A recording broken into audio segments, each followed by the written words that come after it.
Hello and welcome, everyone. Good morning. Thank you for joining us. I see folks coming onto the call and want to say welcome and thank you. And we're going to get started here pretty quick. Hello, Alexander. How are you today? Doing all right. Doing all right. Just happy to be here on this wonderful Thursday morning. I'm happy that you're here. So today's talk with Alexander Noren is Will They Come Back? Building Loyalty During a Crisis. And we're going to just jump on in here. I'm very excited to have Alexander Noren of Forgent with us. And I want to share a little bit about our sponsors and how this whole summit came about, and then we'll jump into Will They Come Back? First, I want to say thank you to David Whitmarsh and the Whitmarsh Consulting Group. His team of super talented multi-channel marketing experts and HRIT consulting experts have just been so gracious in helping us spread the word and inviting folks like Alexander and other experts to share their expertise with us. So thank you, David, and your team. I want to say thank you to Insperity HR that makes a difference. Insperity didn't hesitate when we reached out and said, would you sponsor our summit? They said, absolutely. What do you need?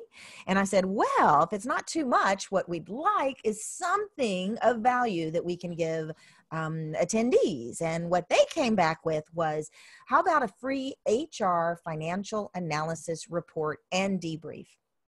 And I asked a few more questions and found out that this is actually a pretty labor-intensive gift.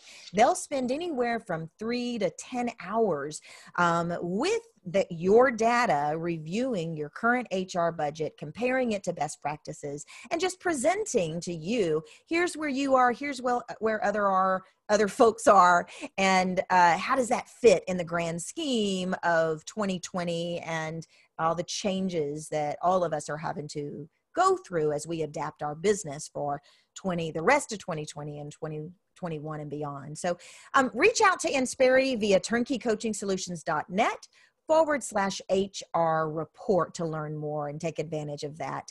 Also want to say thank you to our team of strategic planning experts and data-driven strategy and crisis management experts. They've put together a pre- and post-crisis management program specifically for organizations who are having to restructure, re-engineer, redo every single, from rethinking their product line to rethinking their product model to their sales process to even how they're going to get the work done.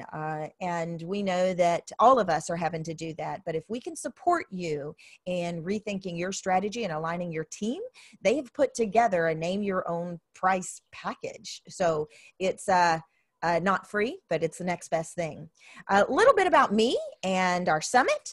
Anissa Avin, that would be me. I'm the CEO of Turnkey Coaching and Development Solutions. Founded in 2004, our specialty is scalable enterprise learning and development, everything from, in this day and age, outplacement services and virtual training to coaching, team development, strategic planning, etc. But what I'm really most proud of is when in mid-March, went to my team and said, we need to find some way to serve right now. Everything's changing. What can we do to help?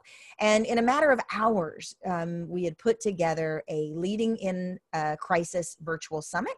We're adding more speakers all the time. We're now going to go through May, every Wednesday and Thursday in April and May. So come back to that link often to see who have we added, and also reach out if there's a topic or a talk or a concept that you'd like for us to address for you or your team. Let me know. We have over 1,000 experts in our network. I am happy to find the right resource for us to be helpful during this series.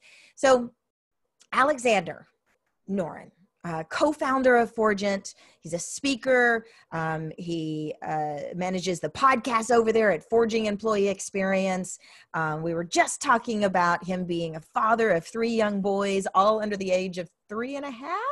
Or am I stretching it? That's it, 3.5. He's a husband. Right.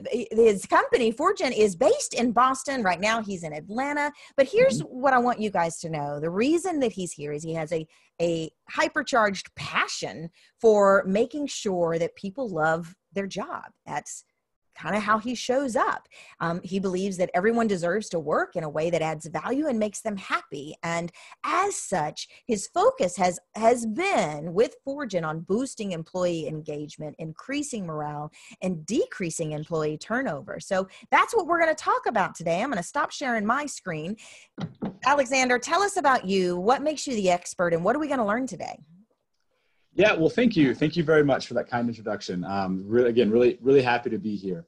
It really boils down to what we're going to talk about today is really about, it's about people. It's about helping, managing, and understanding the people that make our businesses matter, make our businesses go forward, make it count. You nailed it. For me, it's all about we all have to work, and it's great. And everybody wants to work. Nobody wants to actually sit at home and watch Netflix for 10 hours a day, despite what our fears may have been. We all want to contribute.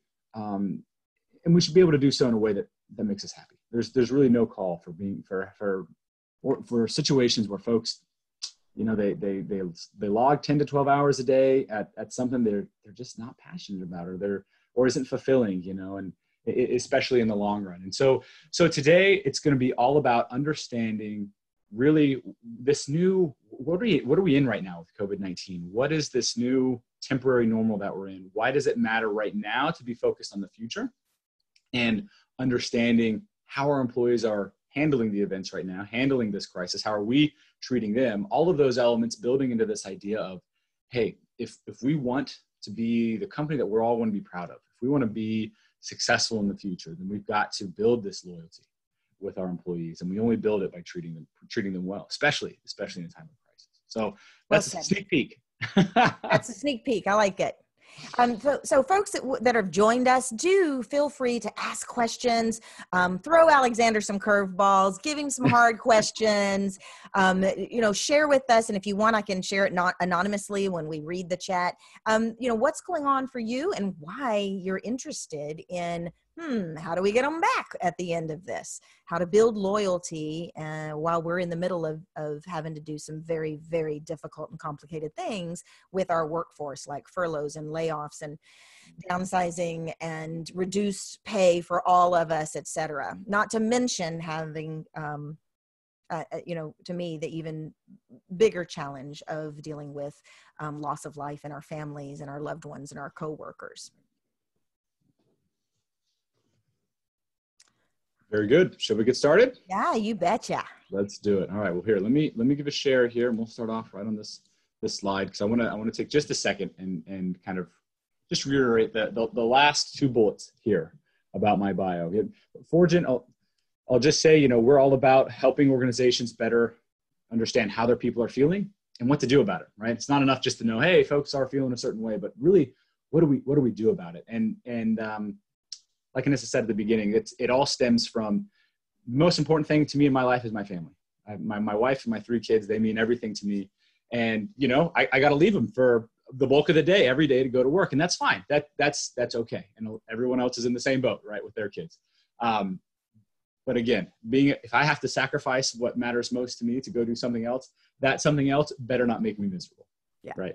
And so that is the crux of who I am personally. And that's what I've spent the last few years working on in speaking. Our podcast is very much around this idea of how do you create that amazing employee experience at work? Where does it start from? And what goes into it, and all of those elements, just to help us all better understand how can we create that culture, because we all want to. Nobody doesn't want to make their workplace great, but how do we do it? What are the steps that it takes? It takes effort, and how do we apply that in a way that's efficient, productive, and going the right direction? So that's just a little bit of context about me. But let's go ahead and dive right in. And like Anissa said, if you have any questions, feel free to ping them in the chat. I don't have the chat right open on my presentation screen, so I'll be manning that. Sounds good. Flag me if we need to slow down, repeat, or skip ahead, and we'll just make this the best for our wonderful attendees here today. Perfect. Okey-doke. let's go next. So I have to, I'm sure I'm not the only person that ever says this to you. I think you must have started your family when you were, what, 10? That is a very youthful looking picture you just showed us. Oh, right here. Well, yes. that was one kid in. Yeah, my oldest is only 3.5, but it's felt like 5 or 10 years. Yeah, I getcha. Certainly. Yeah, we definitely, it's probably time for an update there just to reflect, maybe not the years, but the. Wait till you get some gray hair. Then. That's what Photoshop's for. We'll take that. That's right.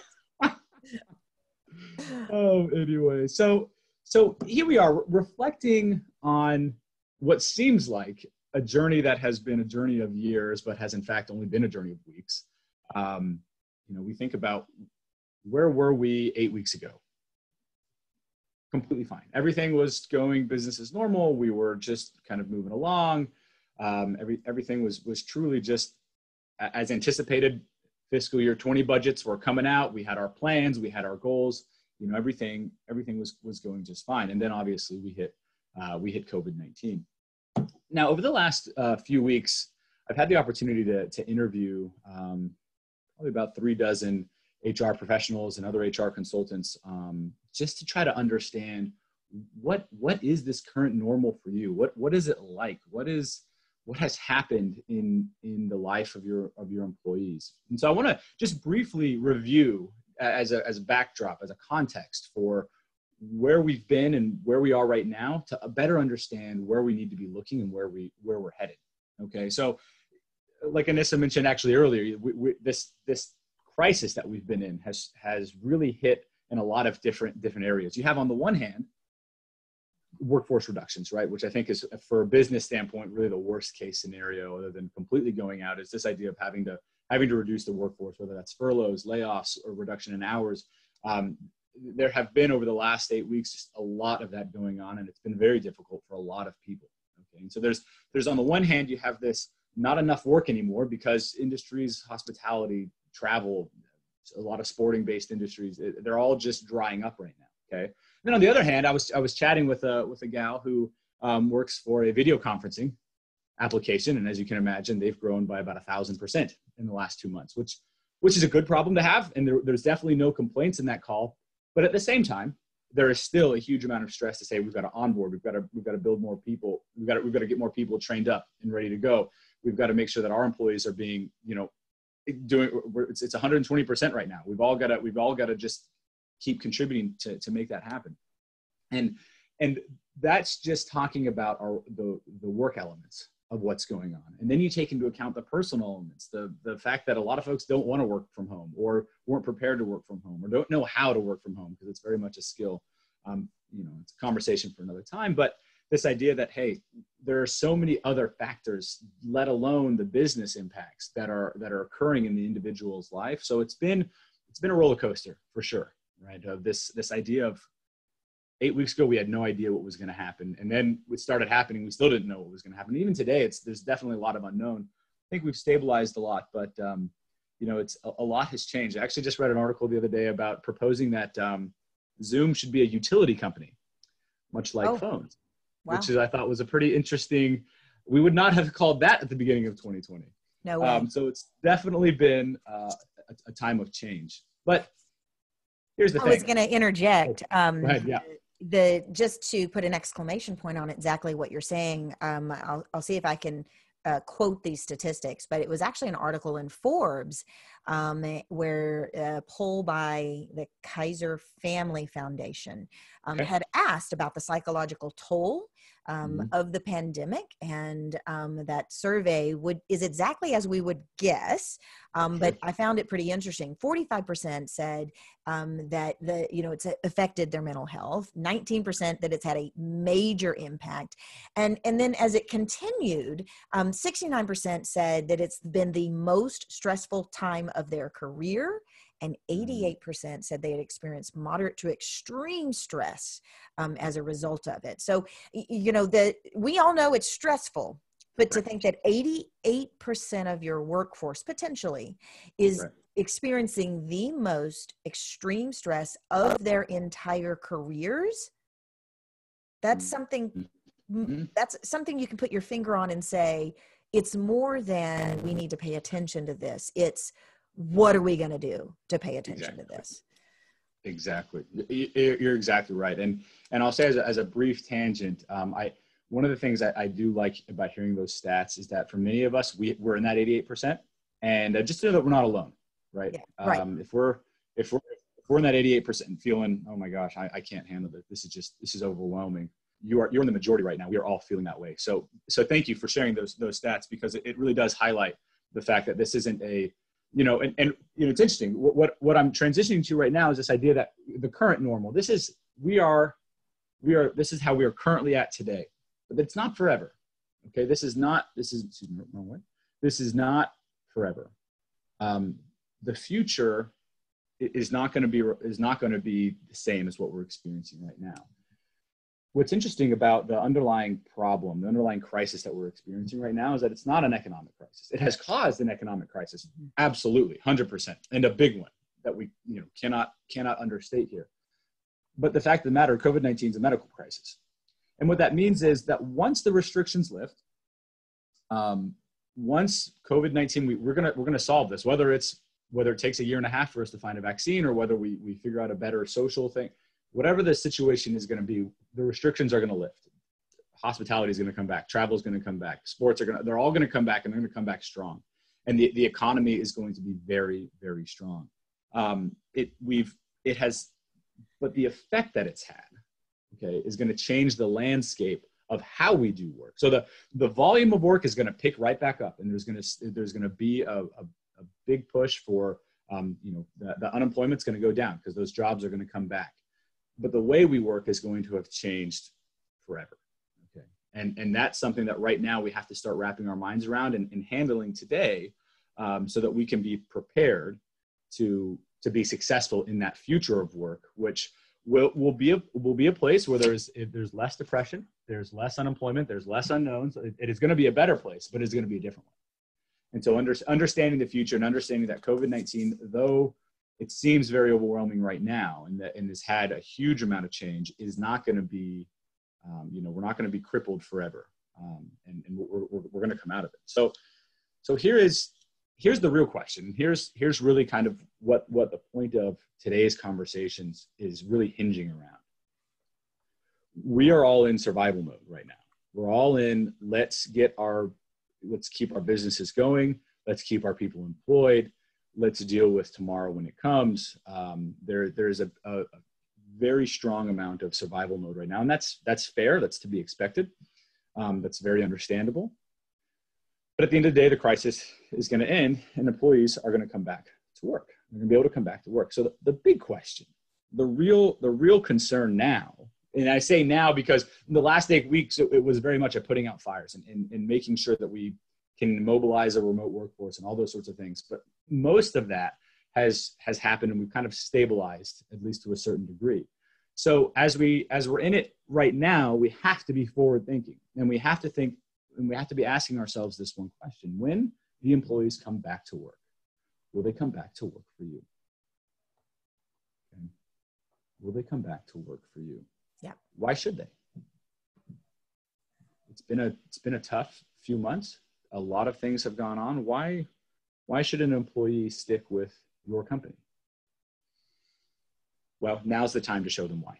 Now's the time to build that loyalty and say, hey, listen, even in the worst, like that stat said, even in the worst challenge, the worst time of your career, our company was there for you, and we helped you. That is what's going to build that loyalty that we're going to need to survive what I'm going to talk about as the second crisis here in just a second.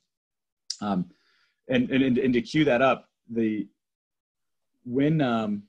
in the 12 months that follow the end of COVID-19, this happened back in 2007. Back in the financial crisis of 2007, there was a huge amount of turnover right after 2007, and we're going to see that, and it's going to be even more pronounced in the organizations that don't build that loyalty among their employees.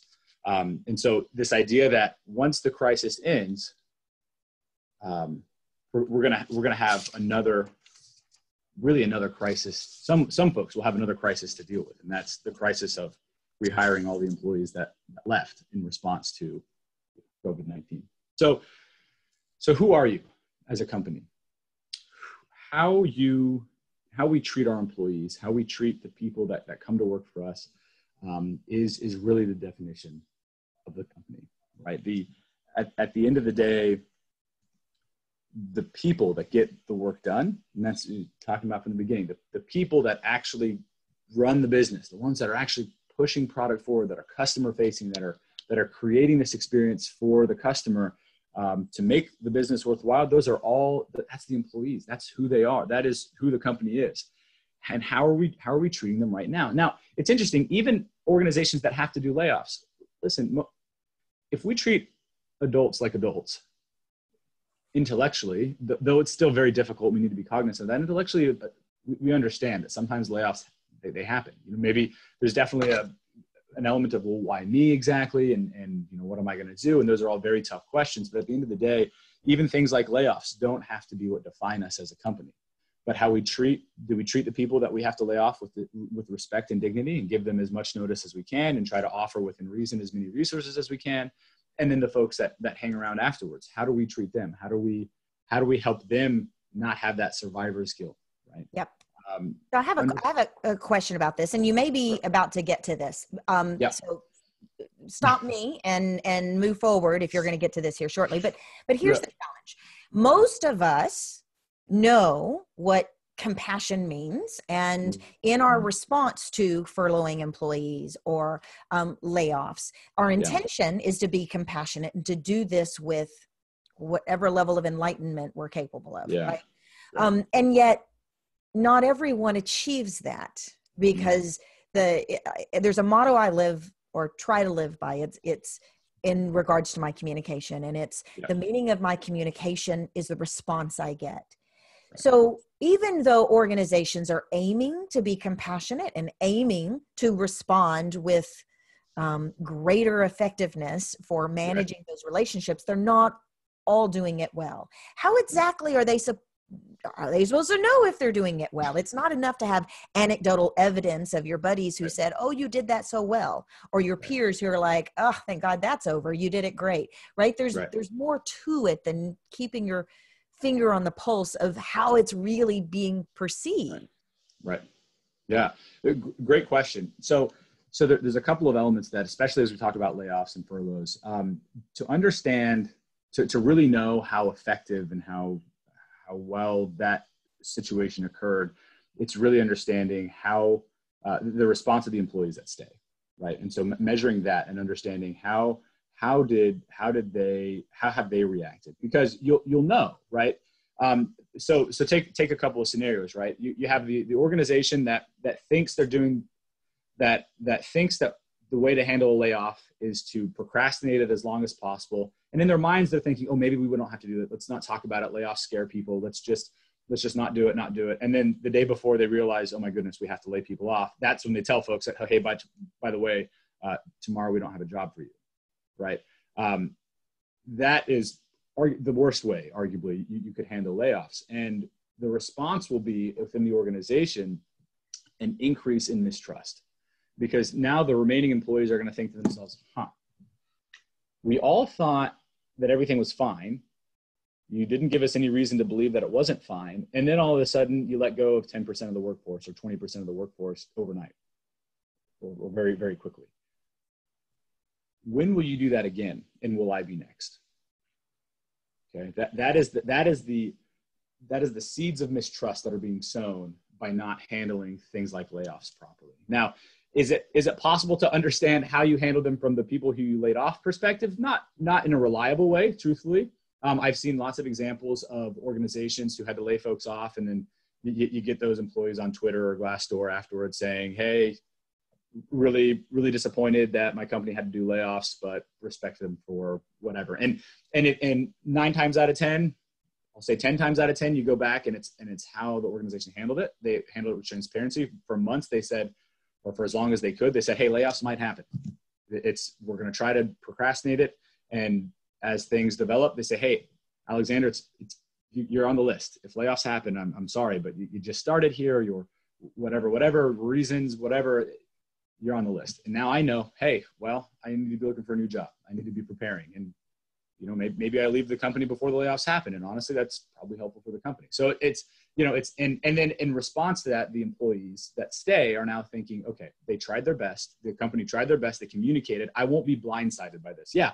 You know, a year from now, I can go put a down payment on that house because I'm not worried about whether or not they're going to just out of nowhere start laying people off. That is a huge foundation of trust and a very big component to building this loyalty that we're talking about. That's exactly right.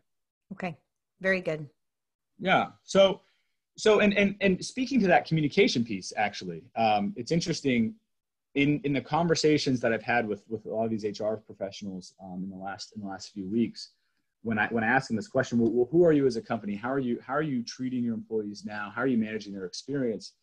All of them are quick to say, yes, absolutely. We're communicating. We're sending down information. We're sending updates as soon as we have them. We're giving employees all this information. And then they pat themselves on the back and think, yes, I have communicated. Well, it's like the Bernard Shaw quote, right? The problem with communication is the illusion that it occurred. Yes.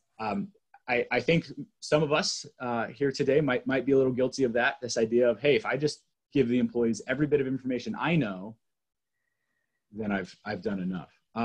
Unfortunately, it doesn't stop there, right? The idea that the communication can be one way and for it to be effective, that's a gamble. That's just a shot in the dark. We're hoping that the employees.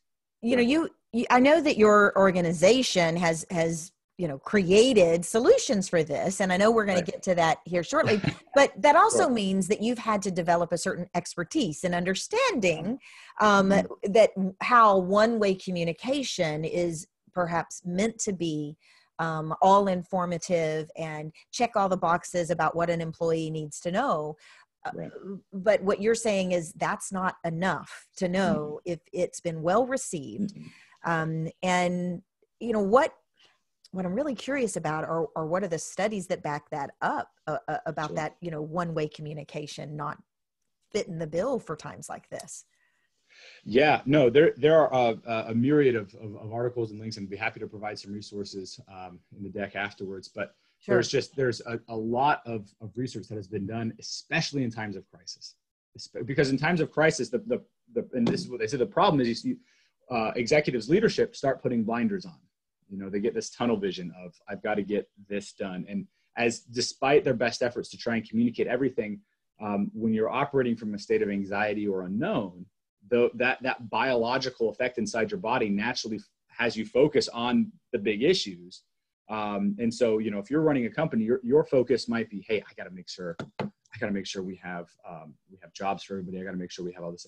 Okay, which is important and that's good, but that's a one-dimensional approach to helping the employees. And now all of a sudden, yeah, making sure employees have a job is hugely important. But what about their personal health? What about the health of their family? What about the fact that now they're working from home and they have you know 3 kids knocking on the door all the time, right? And so what would ordinarily be a full picture that leaders could address and might be a little bit more successful at providing resources and solutions for, now all of a sudden becomes a very one-dimensional focused effort on, hey, in this time of crisis, I have to fix this thing now, and then other problems get forgotten. Okay, and the problem was we do it subconsciously. We don't know that we're doing it. We don't know what we're inadvertently not communicating. Okay, if that makes sense, yep. Right?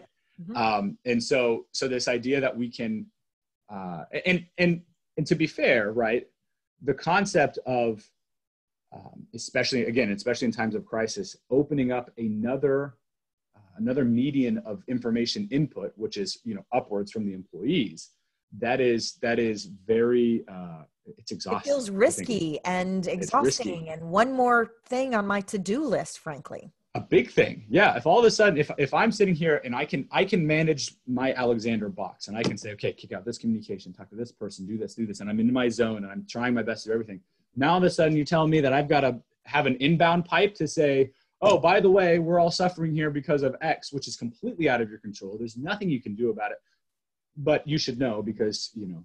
But how are you feeling about it? And how is your work going in spite of this? And what can we do to support you? Even though if you give me information, I'm not going to guarantee we can do something with it. So, you know, right. Tell me about some of that, because it's also difficult to open that pipeline and do nothing with the feedback. Not difficult. It's a tragedy. It could be a tragedy, right? Right. And truth be told, that is only marginal. Opening the lines of communication and then not doing anything about it.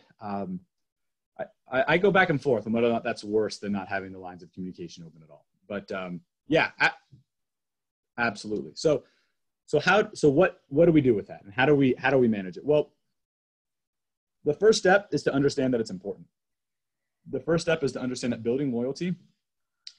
we build loyalty by having that input from our employees, by understanding what's going on with them, by helping manage a work experience that isn't just a good experience, but it's good for them, because every employee's experience is going to be different. And so when we think about, okay, how do I mentally manage? How do I handle, in addition to all the other things as an executive or HR leader that I have going on, how do I handle now this added responsibility of filtering through and processing all this input? Well, the first step is understanding why it's so important. And it's so important because it's foundational to building loyalty. And and it's the right thing to do. Building loyalty, like if we just take a pause real quick and we step outside of the business case, building a work environment and creating forms of two-way communication and building relationships such that people want to be loyal, that is the human thing to do. And that's what we should all, just as people, be trying to do, not just in business, but in our personal lives. All of our personal relationships, I like to think of it, viewing this lens of loyalty. You know, would your friend be loyal to you? Well, assuming they're a good person, they probably are. That's a reflection on the relationship that you have with them, right? And it's the same with our employees. There's this altruistic need to be loyal, and then we've tapped on it before, so I won't go into it again. But the idea of going concern, right? For your business to operate successfully, your people have to be taken care of, and they have to be productive. And so if you're in that box and you're thinking, how do I handle all of this input? Well, first, know that it's important to both being a person and to your business surviving. And once we understand that, and here's where I want to kind of really dive into what do we do with that, and how do we process it? How do we divvy it out? Because it's all coming in at once. Well, to understand how to break it out, we have to realize that we're all one. Every person is one human. A work life, a personal life. I don't know what I was doing. Here we go. Artificial intelligence. Yeah, it's all right. Who wants me to wrap it up? Come on. Right.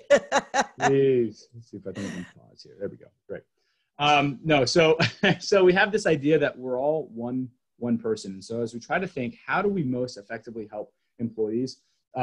At Forgent, we have a 4-tier framework that we like to break it down. And this really helps executives, and it helps HR leaders. And it really helps the manager, non-HR, non-high level, just the manager who has their own team. How do I conceptualize this notion of creating a great work experience for the employees? The employee is first, I got to realize the employee is one person. It's one human. The same person that goes home is the same person that comes to work. Okay. And so there's really 4 elements that we've broken down to, 4 key relationships that employees have in the workplace. And we need to make sure that as a manager, as an HR staff, as executives, that we're trying to develop the employees in each of these areas in order to make sure, and this is what will create that loyalty through a positive experience at work. Now, I think for time today, we probably don't have time to go through in detail on each of them, and happy to provide more details about it. But just to real briefly, just as a summary here, when we talk about self here, what we're talking about is the employee has a relationship with their self. Do they feel safe? Do they feel like their basic needs are met?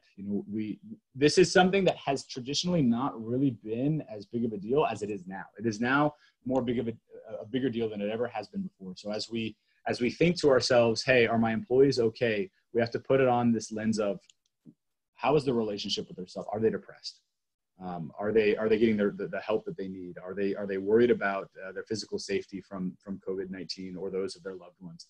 Okay, so this is a big concern. So as we're asking employees for feedback, we need to understand that there's going to be an element of it that comes here and describes how are they dealing with themselves. Your audio came in and out just a little bit there. Sorry about that. When you lean forward, it's better. Say that again. Okay, let me lean forward just a little bit here. Right, so the idea here is that now more than ever, in a non-COVID-19 scenario, the individual's relationship with themselves, their personal relationship with how they feel about themselves, whether or not they feel safe and taken care of, that has traditionally been,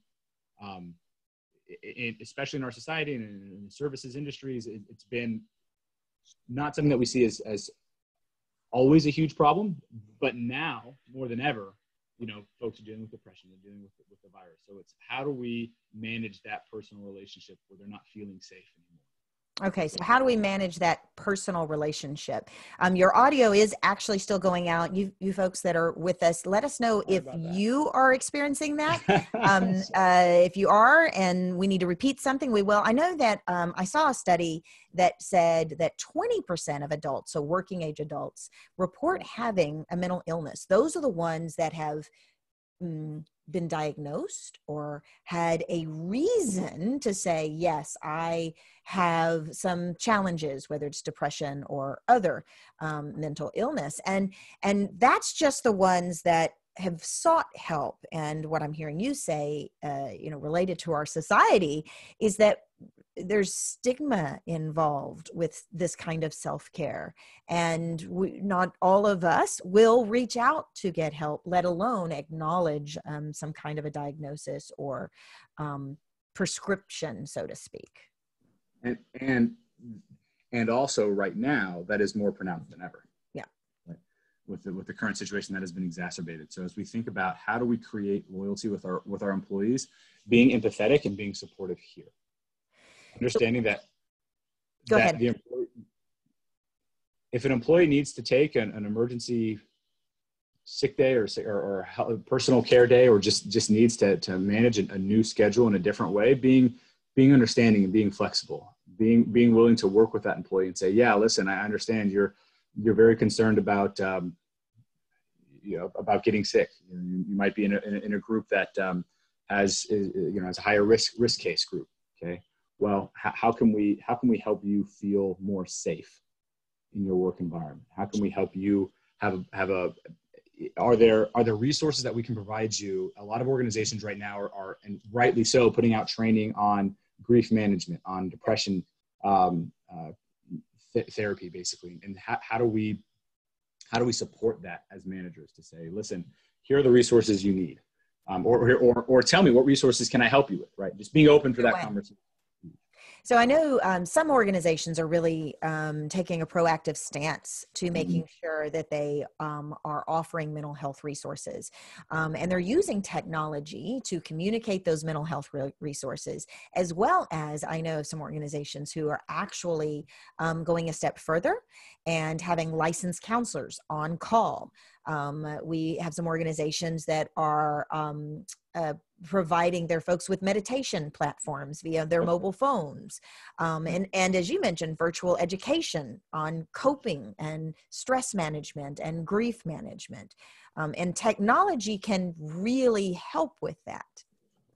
Absolutely. And there's, for organizations out there that are budget sensitive, there are lots of very low cost solutions out there. So there's not really an excuse not to be doing something in order to help folks cope with it. So the employees, every employee has a relationship with themselves. They also have a relationship with what we label here as life, because that's kind of the traditional like work-life balance. But it's this notion that, hey, we have things outside of work that matter to us. It's a family, hobbies, other extracurricular activities that we like to be able to do. We need to make sure that even right now, there is no work-life balance. It's not you do this and then you do that. It's all blended together. We're at home. We're seeing the same stuff every day. The only thing that changes at work is our little screen that we look at, and then the rest of our surroundings stay the exact same all day. And so understanding how do folks find this right balance of making sure they're avoiding burnout from working 12 hours a day. It's too easy to wake up, start answering emails, and then on the next thing it's evening time, and you haven't done anything other than work all day. Right. So maintaining that balance, and this is where managers especially also play a key role, is helping employees manage their workloads. And this is best done with one-on-ones for employees. And so having the employee and the manager sitting down and just talking, hey, what's going on? How can we How can we help better manage your workload? Are you feeling overwhelmed? You know, I heard Zoom burnout as a phrase just the other day. Yes. And it's a real thing. I hadn't thought about it. I'm like, yeah, My video camera is broken. No, yeah, my video camera needs a vacation. Shoot. So there's that element of the life component, and then the single biggest determinant of how an employee of an employee's relationship, how an employee experiences work, is their relationship with their team. All right, they're whether or not they have a positive relationship with their manager, whether or not they have a positive relationship with their coworkers, is going to be the biggest determining factor on whether or not they enjoy being at work. Okay, so when you look at the stats, 70 to 80% of the reason why folks leave organizations is because of their relationship with their direct supervisor. And so when we're talking about building loyalty, when we're talking about creating an organization where people want to stay, it's about making sure that managers have the tools and the resources that they need in order to help them become the best type of leaders for their group, for their unique set of humans, so that their employees have a positive experience. And so understanding that relationship, that is as executives, as HR leaders, and as managers, that how the employees connect with their team leaders, with their coworkers is absolutely critical to creating that positive work life. That positive company culture that they want. And even more so right now, ordinarily, as an example, I think of email communication, right? When we're in the office, it's easy to just kick off emails to say, hey, let's get this done, and coordinate work getting done, and emails are very transactional, which is fine if you get to see the person every day and you get to interact with them face to face and you get to develop this relationship. But when now that we're all working remote, that physical interaction has stopped. And now if we rely strictly on that transactional communication over email or even over video, it's very easy to make a video conference transactional. Hey, did you get this done? Do we need to get this?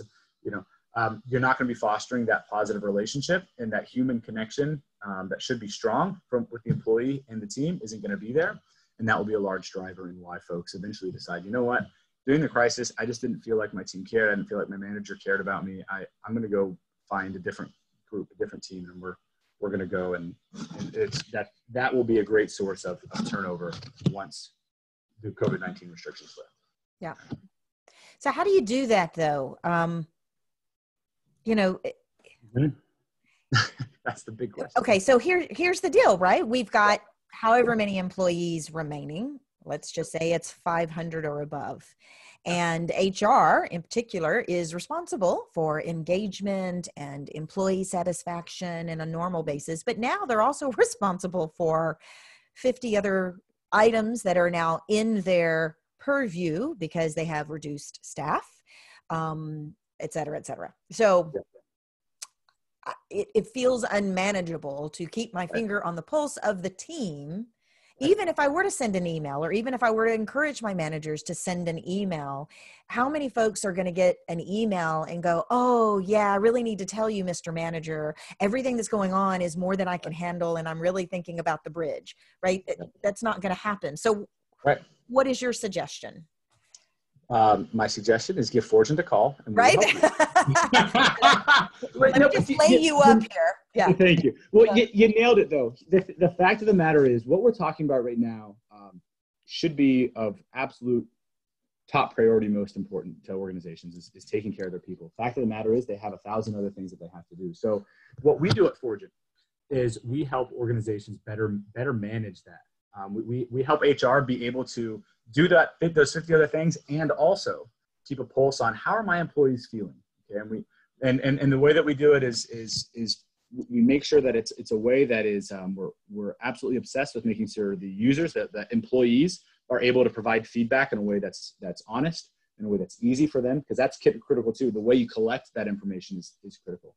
And then the real component of it that we pride ourselves in is this idea that, hey, once you have that feedback, you need to be able to custom tailor it for the manager in order for the manager to understand what he or she needs to do to actually drive behavior change. And so truthfully, yeah, you talk about a 500 person organization. It is a manually insurmountable obstacle to be able to keep track and help your employees in the way that you can. And so that's why we've developed our platform to help automate a lot of those tasks and help create those micro learnings for leaders in order for them to understand, all right, what do I need to be doing here in these 4 categories? What do I need to be doing in order to help the overall human experience that my employees are having be improved? Okay. Because if you try to send out emails, it's going to fail. It won't work. And it's too much, in HR, we've got too much going on as it is. We need to enable our teams to keep our managers to keep their finger on the pulse of what's happening. We need to leverage technology to share what resources we've made available. I also know we were working with a client the other day who it just dawned on them, their insurance actually provides a lot more benefits in the realm of well-being and mental health. And most employees had never really, read the fine print. So one of those things was reaching out and communicating about what resources were available. But you've done here's what I appreciate. Even though, of course, you are the co-founder of Forgent and you've got the solution, you've done a really good job at not going, hey, my products, that's what you guys need. And I want to acknowledge that and appreciate it, because that doesn't always happen when I'm talking to an expert that's also a founder. But having said that, I do want you to tell us what is it that Forgent does, and even I want you to tell us 2 things. One, if an organization were to work with you, why would that matter? And 2, Go ahead and tell us if an organization needs a DIY solution, what would that be? Certainly, yeah. So starting from the top, Forgent's platform is, again, it's all about understanding how the employees are feeling in real time, and then being able to take action in the moment to help solve those problems. The world is changing so quickly, and an individual's circumstance changes very quickly. And so what we do is our platform is built into the employee's workflow. We don't send out emails. We don't do any of that stuff to gather information from employees. It's built right there in their workflow. They respond, they're typing away, they're using their web browser or whatever it may be. A little notification pops up. It asks them how they're doing. It's a little smiley face response, real lightweight, really easy.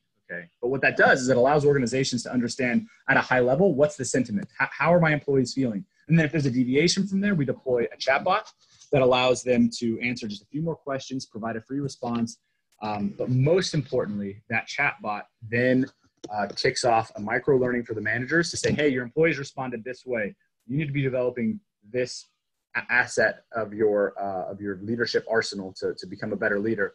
And then have that communication with your employees. So our system is very adaptive and it's very lightweight. A lot of the time I get, I get sad sometimes because a lot of times HR says, oh, we don't have the time for something like this. Well, the fact of the matter is you don't have the time not to do it, but it actually ends up being something that saves HR a lot of time, because now you don't have to do those manual things. You don't have to worry about, oh, do I need to be sending out a survey now? With our platform, we know when the surveys need to be sent. It's all done in the moment based off of how the employees are feeling. So we don't send surveys when they're not needed, and we do send surveys when they are. And so that's our approach, and it's been very successful so far. And we're very happy. We'd love to chat with anybody about that. Now, speaking of that DIY component, there is nothing wrong with getting on Google Forms, pulling together some questions. I actually have, and I can provide these. I have a whole long list of questions here for you guys. Screenshot. Yep. We'll load that up in the media. We'll upload it. But I have all the questions you need. We give our questions away. You can even Google them. You can find the questions that you need to ask, and then just do it. But just do it though, right? That's the thing. There is no reason not to do it yourself. You can easily pull together a free surveying tool, send it out to your employees. Yeah, you might have some concerns about whether or not it's anonymous. Folks probably won't believe you if you say that it's not. Okay, so you might have to worry about those results. But at the end of the day, you can still do something. So tell me a little bit though about how do you manage sensitivity related to, we're in the middle of a pandemic. I'm trying to work. I'm showing up every day. I'm one of the ones that are still employed. So I'm happy about that. Yes, I have a lot of stress. But you want me to take a survey in the middle of this? You're going to do your employee engagement process in the middle of this? People, how do you manage the right questions and the right sensitivity to not look like just completely out of touch asking your employees to tell you about whether they're engaged at this time, right? I think of it very much like a funeral. Okay, think of yourself. Pretend you're a grief therapist and you're going to a funeral. If you're a grief therapist going to a funeral, you're not going to sit there and say, "Hey, survivor of the recently deceased, here's a list of 30 questions that you need to ask yourself to know if you have depression. And if you do, I will help you because I'm a therapist." Don't do that. That would be the worst thing you could possibly do. But is there anything wrong with going up to someone and saying, "Hey, just so you know, I know it's hard right now. I know you've got a lot on your plate. I'm here for you. If you need anything, just here's my information. You can reach out." Okay. Yeah. That's totally appropriate and probably very helpful. And they won't reach out immediately. But the point is the way that we ask for that information, the way that we check in with folks during a time of crisis, that median, that is everything. So if you send out a 20, I even say even a 10 question survey, that's too much. You're asking too many questions. It's too much. That they have too many things going on. And again, that's why our platform is designed to, we ask just a couple of questions, very light, very quick, because we know they're busy. We know there's a lot of stress going on and we don't want to add to that. So sensitivity is very much about respecting their time, respecting the fact that you already asked them to do a lot of things. And so to add another thing on top of it that's not directly work related can be very difficult. Or it is not structured sensitively. So right. Yeah, very, very good analogy you just shared. That really kind of put it into perspective for me. Sure. Yeah. Absolutely. So anyway, I as we conclude here, I just wanted to briefly just say this last component here, company talks about the employee's relationship with the company as a whole. The company, this is really where folks are actually doing, I think, okay right now, is that communication and facilitating those goals. But we do have a comment here. A participant says, I think this should also be practiced post-pandemic. You never know what a person is dealing with in their personal life, especially if they are unwilling to disclose that information.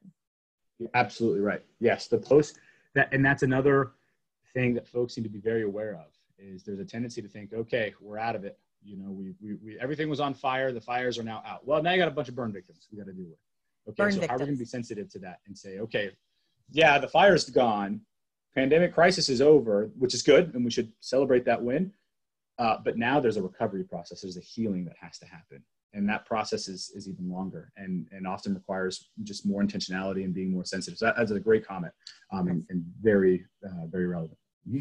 Well, I know that you have, Forgent has created a really generous offer for our participants, and with your platform, share with us how people can get to know Forgent. Yeah.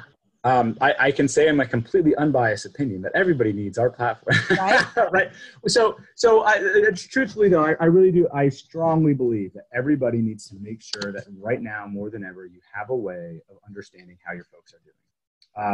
I also know that HR budgets are zero. They're less than zero. And so to say, hey, you're going to have to pay for something that you really need, but you can't afford, that's not what we're about here at Forgent. And so our offer right now is that we want to give our platform away for free. Just take it. We're happy to onboard you.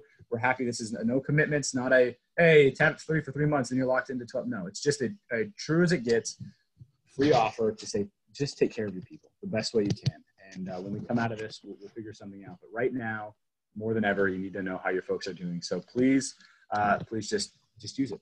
Just take care of your people. So that's our offer right now for the community, to free access to our platform. I love that.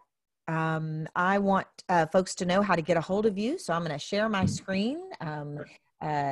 Alexander at forgent.com, and they can just reach out to you, right? And if they want to take advantage of that, and that's really generous. And thank you for that. That's pretty cool. I know that all of us are reaching into our pockets for ways in which to help, and that's meaningful to me. That to me shows. Whoops, there we go. The values that your business operates out of. So thank you.